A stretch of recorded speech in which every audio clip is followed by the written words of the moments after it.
আসসালামু আলাইকুম।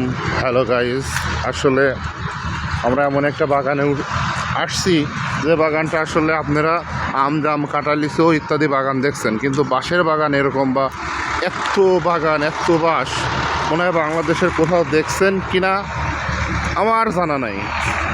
আসলে গাইস দেখেন, এইখান দিয়ে আবার বাঁশ, অনেক বাঁশ, মানে এত বাঁশ কি বলবো আর।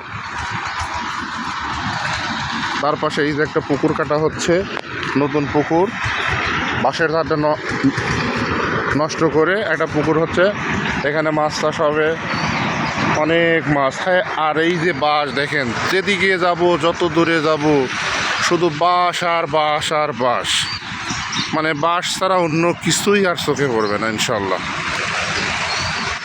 তো গাইজ, যদি কখনো কারোর বাঁশ কেনার প্রয়োজন হয় সাইকোলা কারিগরপাড়া যোগাযোগ করবেন,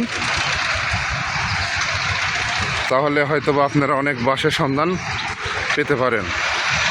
সবাই ভালো থাকবেন ইনশাল্লাহ।